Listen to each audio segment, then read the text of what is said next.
Hey, welcome.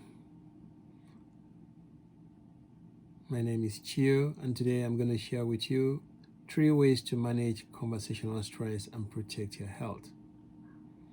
Once again, please welcome to the Dialogue Compass Academy. Managing conversational stress will help to protect your health, and I'm going to share with you a few reasons why that is the case. If you're familiar with the Compass Academy or the Compass Wellness Institute, then you will be familiar with the saying that your first wealth is your health, or that your health is your first wealth. Yes, without your health, there's nothing else you can do. Everything comes to a standstill, when you're sick. So you need to start protecting your health because it's your first wealth. Without good health, you cannot go to work or hang out with your friends or family. Unfortunately, one of the commonest causes of poor health outcomes are conversational stress. What happens when you're having an interaction with another person, when you're chatting, when you're asking a question, when you're dealing with issues. This could be at home, this could be at work, this could be in the playground, this could be in a sporting arena, this could be at a party, this could be even at a religious event. Anywhere, there's a potential for a simple conversational exchange to lead to stress. So we have to be prepared for that. So, for instance, even your health can affect do you know your health can affect things like how you manage your blood pressure, your weight, and all that? So let's look at this. What do I mean by health outcomes? High blood pressure, heart attack, and weight-related problems, they could all be affected by conversational stress. Yes, they can be. So what are we going to do? How are we going to make sure that's not what we have to deal with, Well, I'm hoping that what I said got your attention, that, outcomes can affect your high blood pressure, it can affect your weight, it can even lead to a heart attack. It can, stress can affect almost every single organ in your body in different ways. Well, that's the first step in managing conversational stress, is recognizing it. Sometimes you can tell when a conversation that was going smoothly hits a bump. It could be a violent disagreement. It could even be silence. It could be a dry, sarcastic response or no response at all. Once you recognize the change in the dynamics with others, you have to be prepared to make changes to protect your health and yourself. So the first thing is to recognize there's a problem. It might not even be words. It could just be the way the person sits, the person looks away. You can see a tenseness in the person's muscles, face, body. Once you notice that something is wrong, right? That tells you there's an emotional tension in the conversation. So now, stress part of it will depend on how you manage the emotional tension, through your words or through what you don't say. Okay? Once you recognize the emotional tension, then you need to say, if you manage it properly, then it was not going to lead to stress. There will be a resolution and a common agreement. If you don't, it's going to lead to frustration, which could lead to stress. And then how someone responds to that stress could be internal, just having everything, or it could be physical. The person could become violent. But stress is the gateway that you have to manage. So first thing is recognition. Recognizing through what the person says and what the person does not say. So body language, it's important. The second way to manage conversational stress and protect your health is to focus on the outcome you want from the encounter. So when you start having a chat or a discussion, what do you want? We can start with a few examples, okay? Maybe on Sunday, you would like to go to the park and relax and, hang out with your friends. But hey, we're dealing with COVID right now. First, are the parks open? Is it legal? Okay, then what's the risk? Will everyone be able to go? The outcome you want, remember, is to go to the park. So you bring it up. You might discuss it with your wife, You might discuss it with your husband or with your friend. Hey, I want us to go and do this. Well, I don't want to do that. I want to go, I just want to go and hang out in the mall, you know. So now we have two different outcomes, but two of you need to go together. What do you do? Can you do both? Can we go to the mall, come back, and then go to the park in the evening? That's one solution, right? No, I want us to do it this way. I insist on doing it this way. That's a problem because you're not giving the other person room for maneuver.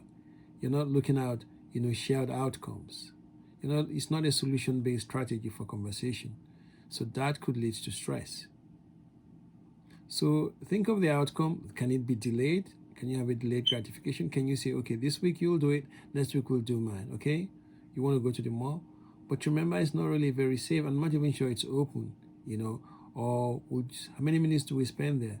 That kind of thing can help you to deal with it. As long as each person feels they are being heard and their concerns are being addressed, you get to a point where you can get to an outcome that you can live with. Remember that a peaceful exchange of ideas is neither a fight nor an argument. If conversation starts heating up, diffuse the situation by changing how you think about the situation.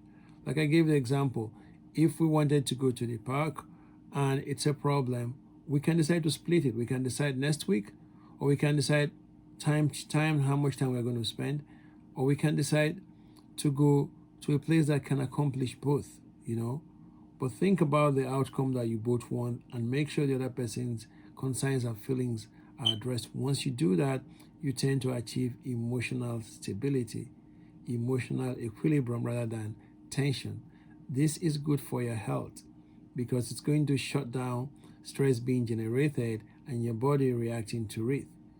Because sometimes the way your body reacts to stress, even though you can manage it, you can, hey, did I tell you? I have a training called Stress Management Made Easy. Yeah. So even though you can manage stress and figure out how to deal with the tension that arises from it, one of the best ways to manage it is to prevent it from happening in the first place. One of the things that leads to that is the way conversations go. So be careful, pay attention. Don't be, so keen on trying to prove that you're right or you have the best ideas or that it's only your way or no way. That doesn't help. It doesn't, help. People don't feel comfortable in that setting when they feel that they haven't been given a voice, So instead ask yourself why the other person's perspective is different from yours. It could be a personality issue. It could be a perspective issue. It could be resources related. It could be time frame. It could be just when you brought it up. And going back to the going to the park example, bringing it up today against Sunday might not work with some people. For some people, they need advance notice. They need it like the Monday, 6 days before. So their weekend is already planned with that in mind. Not just bring it on them on Friday night or Saturday night or even Sunday morning and say, hey, let's do this. Some people like spontaneity. Others like to know ahead and plan. So keep in mind whom you're talking with. And then don't take every episode of conversational stress as a personal attack. Ask yourself if the other person is expressing their own hurt. Sometimes people express their hurt, when someone is hurt, he tends to want to hurt the other person. He might lash out, he might say things you don't expect, So the problem is that if you take conversational stress personal, it leads to emotional tension and frustration, And when you're upset, you tend to lash out and become very aggressive. This can even lead to disruption of your coping mechanisms, things you've sorted out, that you can do to cope, Things like, I'm going to keep quiet, I'm going to walk away. Sometimes when you walk away, other people will say, oh, you're not even listening to me, you're not even paying attention. You don't care enough about how I feel to sit here and listen and hear me out. Instead, you want to walk away. And in your mind, you think that by walking away, you're reducing tension. But that's not how it is perceived. Remember, perception is more important than reality, so we have to take that into consideration. A few years ago, during a family meeting, Tony, the son of Math, this happened actually, but this was a few years ago, publicly disowned his dad, He just, he didn't even greet him. He came around and greeted everyone in the meeting, everyone sitting down, but his own dad, he didn't. All the relatives or friends, but the man was so shocked, he was so sad, that his son did not even talk to him, did not encounter him, did not even care to have a conversation with him. How much more of a conversational stress, that he had a stroke. He was so distressed he had a stroke, the thing that the stroke was so severe and disabling, that, what happened? At the end of the day, the son became in charge of the family. In fact, of the family, business, assets, everything. And the father did recover, but he was never the same person, And that's not the outcome he wanted. It was basically, it's like having a medical retirement, right? And then the person responsible for it takes over and gets to do whatever he wants with your resources. Would you like to have that kind of outcome? I wouldn't. Most of us will not. That's why I encourage each one of us to figure out what are the simple ways they can manage conversational stress. And some of the ways I've shared so far is, first, recognize it, and then two, don't take it personal, and then focus on outcomes, focus on outcomes, focus on the health risk to yourself and the outcome you want from the conversation. That's something we need to do, because the more you do that, you're going to put yourself in a better position, not to have this happen to you, Well, if you would like to learn more ways to, manage stress effectively, you could sign up for my stress management made easy training, like I mentioned before. If you're getting this through YouTube, my YouTube channel, just go to the description and you can sign up right there. And of course, you can subscribe so you know whenever I release a video on in the Dollar Compass Academy Wellness Institute, or my focus of my videos are always on relentless wellness and improvement.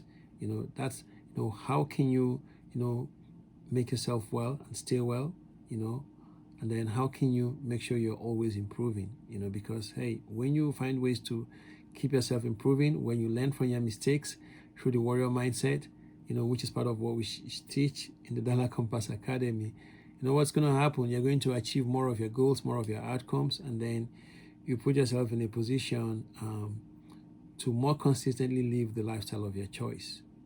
Yes, you can do that. It's a journey that we're all on, but we can get some victories, right, by more consistently taking these steps. All right. Hey, let me know if you have any questions, any comments. I look forward to that. I love to hear from you. I like to get a feedback if there is one aspect of this that you would like to know. But like I said, sign up for the Dollar Compass Academy so that you will learn more and do more. I'll see you next time.